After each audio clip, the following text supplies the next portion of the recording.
Hi guys, and welcome to week number 4 of our EP2 class. I'm Claudia Tumba, your professor for this semester.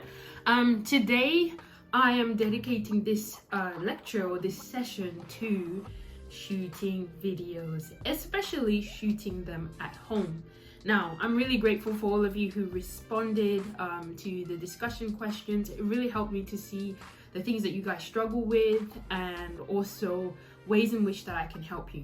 Now, disclaimer, I cannot help you to overcome everything. Some of it has to come from yourself, and some of it has to come from you seeing lots of examples and doing presentations over and over and over again until you get the hang of it.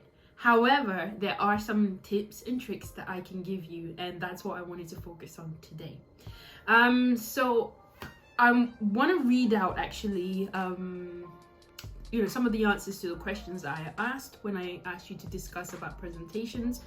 And what you will find is that literally everyone has the same struggles that you have, because over and over again, I don't know whether people were just reading other people's answers and were like, yep, I struggle with that too, or whether it was genuinely like, yep, I struggle with that too.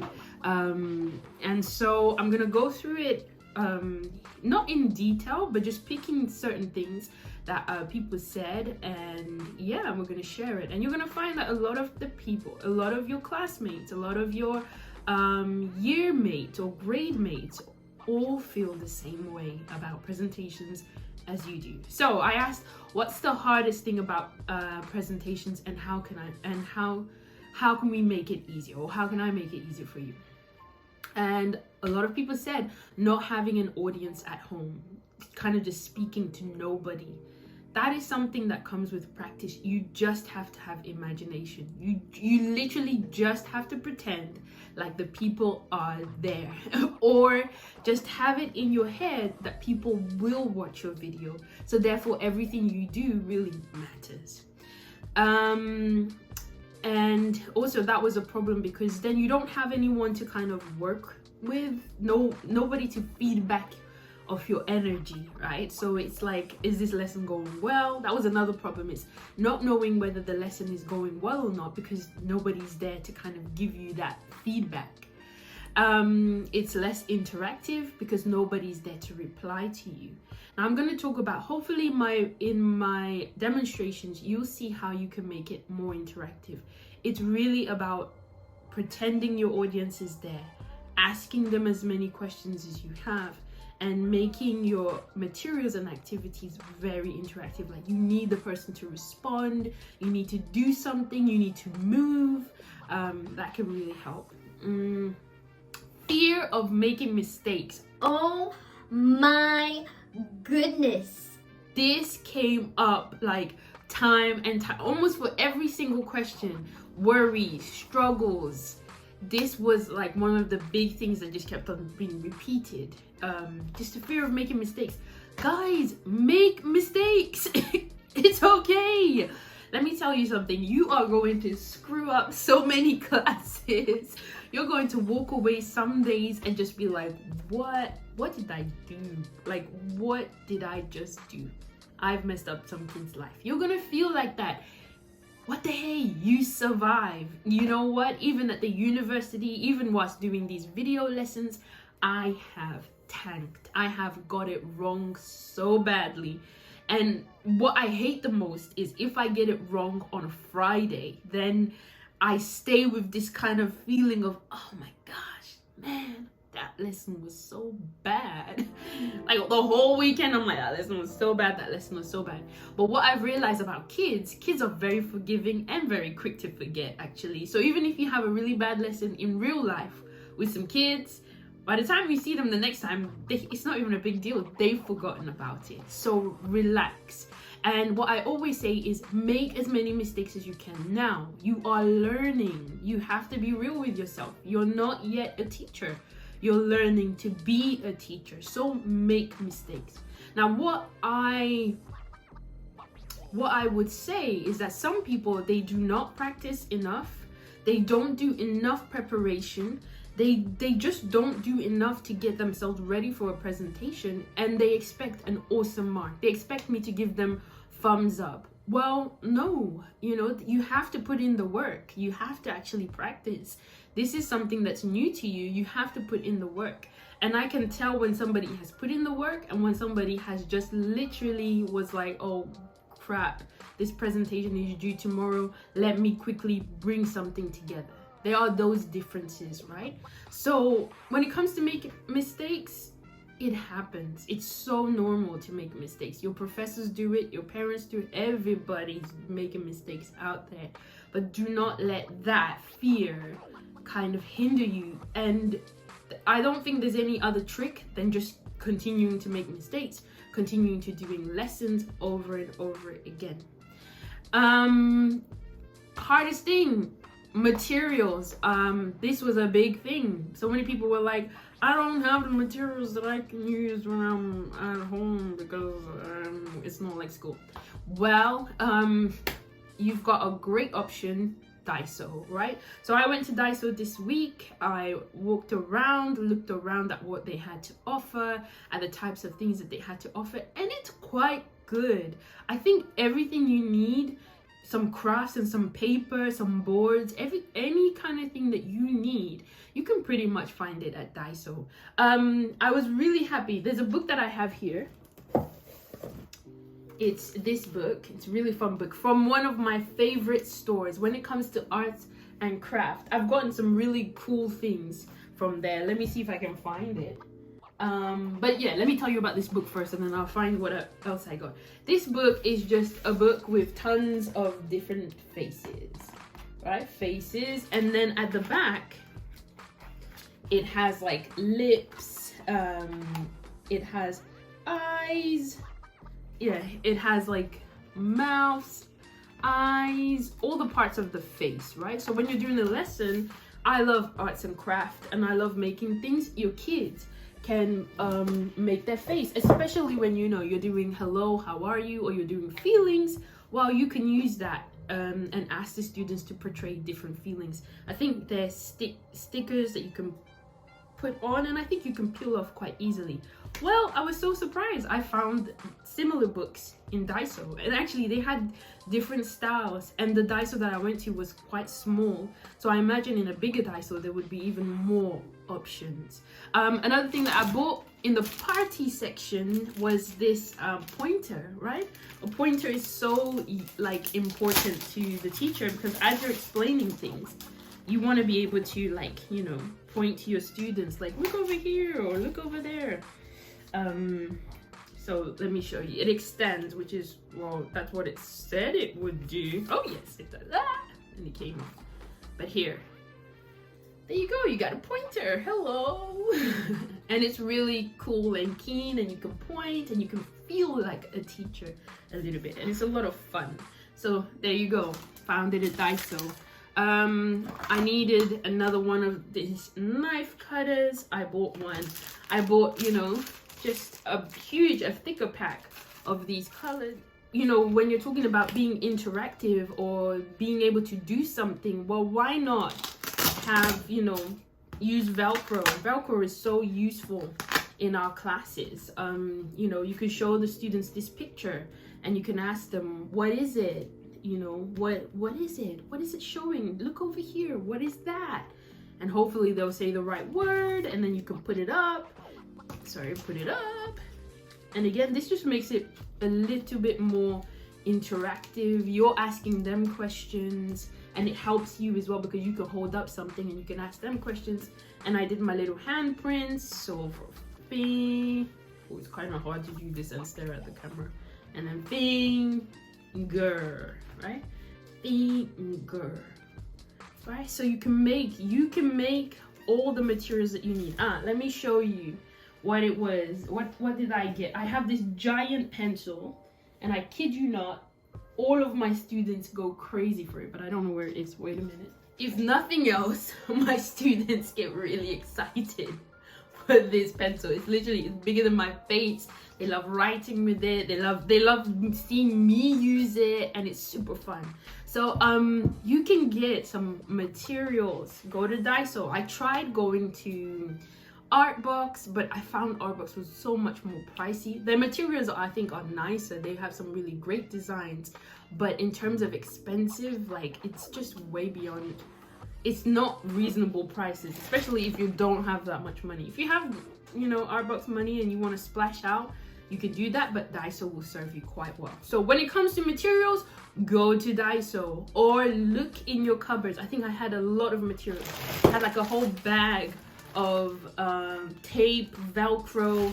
One thing I did buy was this coating so that I can cover my flashcards to make them a little bit more durable. So there's just, you have options, right? You really have options. It is possible to film at home and have a great video. Working with a script. So a lot of students had trouble balancing between having a script, facing a script, and then also just being able to just talk freely. Again, that comes with practice, and also that comes with organizing your script into neat bullet points or a mind map, just something that you can see and that can guide you, and not having the full script printed out, which will just make you read. So next thing that people talked about is, well, eye contact. It's uncomfortable, right? Even I right now, I always struggle with video, because right now I have my laptop in front of me with the document that I'm reading off of, the document that has kind of, if I lift it up, you can kind of see. So I'm watching myself to make sure that I am in focus in the place that I want to be, but I'm also looking at all my notes here to make sure that I cover the things that I want to talk about. So what I find myself doing a lot of the times is I find myself looking here and then forgetting about looking right directly at where the camera is, and that's where your focus should be, right directly at the camera. You can look different places sometimes. It's really good, because you also don't want a video where the person is like this. Like, that's weird, right?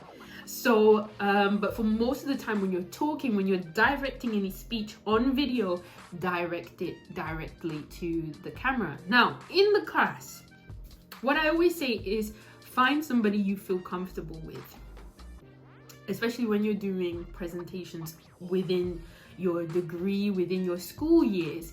Find a person or somebody you don't mind looking at, staring at, or talking to. Find them, but always try to move your gaze as well. So you need to kind of do a little bit of everything. Now, it's nice when you're in school, you have the PPT, right? You can always look up at a PPT and then turn around. If you feel a little bit nervous, you can do the two.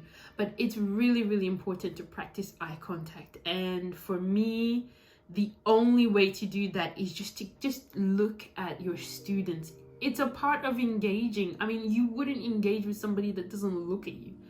Before, I used to tell to the students, look just above people's heads, right? Look at the wall, but just above people's heads.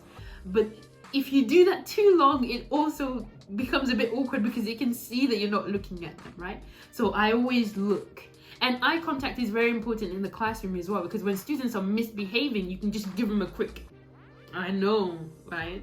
One kid is misbehaving, you should be like, you've got to be able to look at your students. Now, it's a lot different. I think the atmosphere is a lot different when you actually have kids in comparison to in your school setting or in your university setting, where when you're doing the mock teaching, you're doing mock teaching with each other. It's a very different environment when you are doing it with kids. With kids, you can actually, I find that I can actually look at them, and they don't intimidate me maybe as much as adult students. Some students have intimidated me, but if you're worried about eye contact, I think it's maybe just because a lot of your presentations right now are in front of your peers, but in the future they'll be in front of kids and you'll find it a bit easier. Well, at least in my case. Again, continuing with the hardest things about presentations. I was hoping this would be short, but I realized I can talk about these points a lot. So I do excuse. Maybe I'll just do the first question today and then I'll tackle another question another time. Here I had pronunciation and nerves. Now, I think that is very understandable to feel nervous. That's fine. Nerves will come, and the more you do these presentations, the more you get used to it, get used to the settings, it will improve. I promise you it will improve. It has really improved for me. When I first came to Korea and I had to do a mock presentation for my job, I tanked. I lost it. I talk a lot already, but I talk even more when I'm nervous. And so what I ended up doing is I ended up ruining the whole lesson for my teammates, because I ended up doing their jobs, you know, because I was like, oh, she's not doing her job properly. So I just took over, and it was a terrible idea. It was very, very bad. I shouldn't have done that, but I was really nervous and I just wanted our lesson to go well, and it just did not go very well. So nerves will be there. Again, doing it, practicing it, knowing the lesson so well because you've done it so many times will be the thing that will make a difference. When it comes to pronunciation, you can do so much to prepare yourself for the pronunciation. What I would say is focus on your target words, right? On the words that you're teaching and on the expressions that you're teaching. Focus on getting the pronunciation of that correctly. Everything else, if you mispronounce things as you go along, fine. But the crucial thing that you are teaching for that lesson, you need to make sure you have it clear. That's what I'm going to say with pronunciation. So don't worry about, oh, I'm going to mispronounce this word, or don't worry about that. As long as what you are teaching, the words that you are teaching. So if I were you, I would make sure that I know how to pronounce fish right. That I'm not saying fishy, all right? I'm saying fish. I'm biting my lip for fur, just saying it right. As long as you have the correct pronunciation for those key words and those key expressions, that is fine. That is totally fine, because again, you're doing an amazing job. You're teaching in a language that is not your own. And somebody else mentioned that as well. They were like, in Korean they can improvise easily, so easy. In Korean I can make up something in my head if things go wrong, but it's not the same in English, you know. And then there's that fear, I'm gonna say something funny. You're gonna say something funny, okay, but just make sure that you don't say the key information in a funny way, right? Make sure that you have this on lock. What else? How to elicit responses and making sure the students have understood what you taught them. With eliciting responses, try those techniques that I mentioned, those techniques for eliciting words, vocabularies out of your students. Making it into a more interactive session by asking them questions, by using different techniques like synonyms, antonyms, hints. You know how to use pictures, but use other things. Use graphs if you're talking about tenses, future, past, present, all of those kinds of things. You know, timelines when you're talking about things that, you know, will happen, have happened, are happening. When you're talking about ing as well, you can use a timeline. And I talked about a rebus puzzle, and I have a rebus puzzle here for you. So this is one way that you can elicit this word from the students. So you show them this picture. Maybe they might know what this is in English. They might not know. Maybe they'll tell you shark. You say good, a shark, but this is called fin. What are they doing? Oh, who is she? Who is she? And then maybe they'll say singer. I'm like, good. So we have fin plus singer. Fin singer. Now minus S-I-N. Minus S-I-N. And ouch. Depending on the level, your students' levels, maybe you might have to help them by writing the word, but let them figure it out. Let them figure out that the answer is finger, right? Let them figure out that the answer is finger. And you can do this into a game. You can get them in teams and give them these kinds of puzzles and get them to figure it out. Now, you can do this. I said compound words, but you can pretty much do this with a lot of words. For example, if I had the word fish, you can do F plus dish minus D. It still works, right? Because they need to plus F and ish. super simple, and they can figure that out. So using those kinds of puzzles, you can do hangman. All of those are ways that you can make the class more interactive, and you can elicit things out of your students. And then making sure that the students understand them, ask CCQs, concept check questions. Do I live in the sea or on the ground? Or you can use more words such as, do I live in the sea or in the park? Can I swim? Can you eat me? What's another good one for fish? Is Nemo a fish? All of those kinds of things. You can ask these kinds of questions, and that way it can tell you whether the students understand them or not. And this is where you can help yourself. Make sure you write down at least 3 CCQs down. You may not use all CCQs, but at least write some down that you can ask your students. All right. I think I'm gonna stop there. Actually, let me quickly hit so maybe I'll do it in two parts or 3 parts, who knows.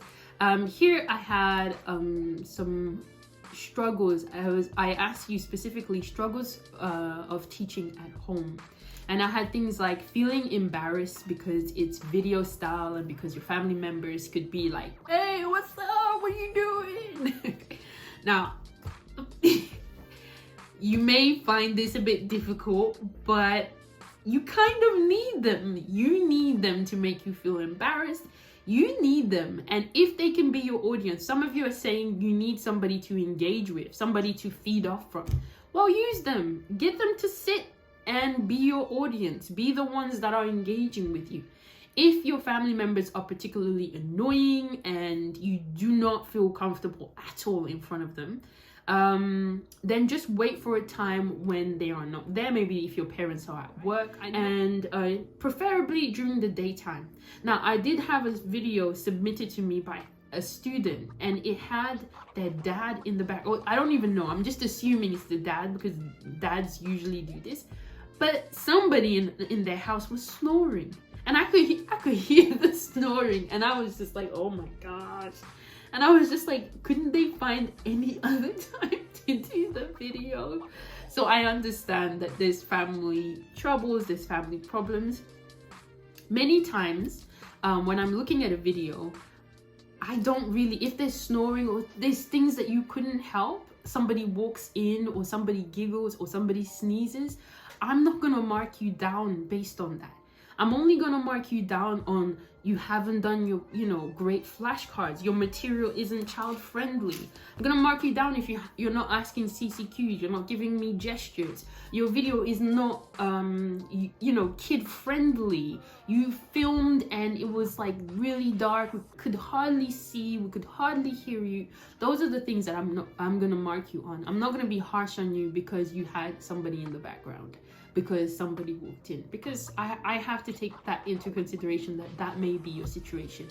But if you can help it, film when no one's around, if that's what you want. Or you can do as some other people have had. They've had a family member there to help them hold the camera or to help them respond as well. That's okay. If that helps you, I think we can go with that. Again, no audience, kept on coming up quite a lot, not having anyone, so you can use your family. Or if you have little brothers or sisters or nieces or nephews, get them. They will give you the energy that you need. A big thing about filming at home, everybody was just like, I don't know where to film. This is my advice. Find a wall, all right? A clear wall. So in this room, I'm in my office at the moment, I'm at home. And in this room, I have a nice clear wall. Well, I have my husband's hoodie on there, plus the piano. But usually I would hide it. I would lift the camera up a little bit. I have this part. I also have, if I go this way, I also have my shelf. I've just tidied my shelf. It's got my colorful piggy bank and some other books. I actually prefer when it's like, I actually prefer up there because it's much more nice and colorful. But anyways, that was my own fault because I did not prepare very well. Well, I put the wrong books at the wrong level. I didn't think about that. But anyways, I can film like this at a corner. So what I would just say is pick a blank wall. Even if it's between two doors, it's fine. Pick a blank wall, or like I showed you last week, use your fridge. Your fridge is going to be your best friend at the moment, right? Because it's a nice magnetic board and you can use it, yada yada yada. So just go around your house, think of a place that gets good lighting and that has a clear wall. And I'm not talking about it has to have like a plain wallpaper. Some of us live in houses where there is no plain wallpaper, where it's a little bit more funky, there's flowers or there's other designs and patterns. It's fine as long as it's clear enough, right? There's no family pictures and things like that, because that's a little bit personal and I don't feel comfortable with you guys sharing all of that. Don't use your TV because the glare from the TV, it doesn't work. Do not film next to your coat hanger. And I've seen this time and time again. People take like a bed sheet. They take a bed sheet and then they just cover the bed sheet and then over the coat hanger, and then they stick words like this. It's so tacky. I'd rather you use your fridge than you do that. So find a blank wall in your house or a corner section. Believe you me, I use boxes. I use whatever that can help to prop my stand up to help me. Make sure you have that. Another thing that you need to be having is lighting. Have good lighting, for goodness sakes. I like to film during midday or when it's brightest, or at least to catch the sun before it sets. Today, it wasn't a particularly great day. It was really gray, so it was kind of dark. So I couldn't really film as well as I would have liked to. So you will find yourself with some of those challenges, but it's okay. Make the best of what you can. I have a nice bright light here. I have, oops, okay, it's attached. Let me see if I can detach it. No. Let me see if I can swing it around. Ugh. Okay, I have a ring light here that I bought as soon as this pandemic started. I'm not saying that you have to have a ring light, but do you have a lamp? If you have a lamp, turn the lamp towards you or place it. Think about your lighting. Sometimes I'm shocked at the terrible lighting that some students are using. Think about it. Seriously, think about it. Think about where you put your camera. And this is why it's so good to hook your phone to your laptop and see, am I well lit? Or ask a family member and say, am I too dark? Am I well lit? Like, what's going on? Like, think about it. Place yourself where the lighting is good on you, where you're well lit. It's a kid's video, for goodness sakes. It needs to be bright and fun and energetic, and lighting can really help with that. Now, I'm dark skinned and I have to think a lot about my lighting. I will not do well in a dark lit room. You probably wouldn't be able to see me except for my teeth. So like, think about it, guys, you know? Like, I'm not a lighting expert. Professor John did a really good video on lighting and microphone use. I don't have a microphone. I mean, I do, but it hasn't worked out for me. But what I do use, if it's really bad day, is this, or a lamp or something. I just turn it to me, right? I just turn it to me. I play around with the setting to make sure that I'm well lit, or the area I'm gonna film is well lit. So this is gonna be a bit of a long video. I'm really sorry, but there's just so many things to say. Some of it is just really common sense. Watch your videos. After you film it, watch it. Is it of good quality? Before you put it online and you make me and other people watch it. Check it out, right? If technical difficulties arise, like somebody said they did their video and they lost it. Like something went wrong and just, it happens. It's happened to me. I filmed, or I thought I was filming, and it didn't, nothing was there. When I went to check my phone, nothing was there, which is again why I love being able to see myself on here. And then also I love using the remote, because then I can control it and stop it and pause it and everything like that. It will happen.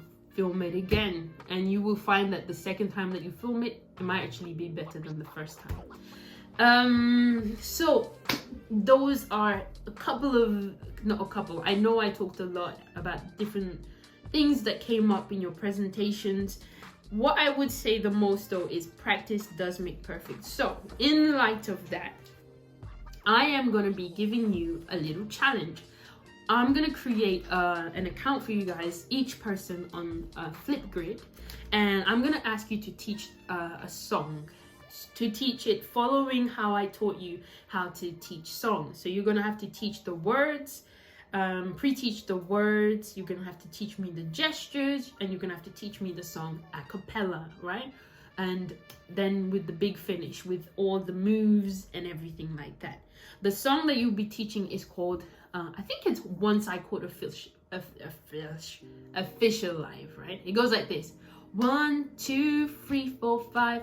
Once I caught a fish alive. 6, 7, 8, 9, 10. Then I let it go again. Why did you let it go? Because it bit my finger so. Which finger did it bite? This little finger on my right. Alright, so what I'm going to do is I'm going to give you the flashcards. Okay? And I'm also going to post a link of the song so you can hear it. What I want you to do is to prepare a little mini lesson. I think I'm going to make it maybe 10 minutes max, but I do not expect you to do 10 minutes. I'm just making it, maybe between 8 to 10 minutes. I'm not sure yet of the time frame that I will choose. I just want you to teach me 3 of the words from the song and teach me the songs with some action and gestures. I want you to give this a practice. Now, this is not your real presentation. This is not the big graded presentation. This is a practice of the presentation. Maybe I might give you this song this week and another song next week to do. So in your videos, I'm looking forward to making sure that you find a good place to film in your house. Number 2, I'm looking for good lighting, right? You need to be well lit. Make sure that you check it or ask a member of your family to check it. I am looking for clear, interactive teaching of the words. So make sure that you use, the techniques that we talked about, the eliciting techniques that we talked about, and good gestures. I'm going to be looking out for that, which is why I'm making the timing a little bit longer, because some of you might need a bit more time when you're doing the pre-teaching or when you're doing the gestures. I don't know. I'm really curious to see what you're going to be doing. Now, because it's on Flipgrid, I'm going to give you a warning. All of your classmates can see your videos. So don't produce something that you yourself are not happy with or that you yourself are embarrassed about, right? So I'm expecting you to really give this a go. But at the same time, if there is a classmate or person in your class that maybe their video wasn't as great, please respect each person. If I get wind of anybody being teased or being made fun of for their videos, I'm gonna go really hard on that person, right? I'm gonna go really hard on people that have that kind of behavior, because to me, all of you guys are in the same boat. So I'm really very keen to see you guys, take this challenge on board and make this song into a little fun video. I'm really excited to see what you're going to do with that. I'm going to be watching. I'm also going to be participating in the challenge, and we're going to be posting our videos. I think I'll make the video for maybe it will be due on Sunday, right? Yeah, I think we should all post our videos on Sunday. I think that should be enough time for you guys to practice and film your teaching. So remember, you're gonna get flashcards. You're gonna get these flashcards that I've already made. I've obviously cut them out, but you can cut them out if you want to. I think I had one more, but I don't know where that one more is. So I'm gonna give you a copy of these flashcards, the song, and I want you to follow those steps for how to teach a song. that's it, right? If you have any questions, please let me know. As always, I appreciate you for watching the videos. I hope that the advice that I talked about today really did help you and really did make some sense. I'm sorry about the video being really long, but sometimes there's just so many things to say and so little time. So thank you very much. Bye bye.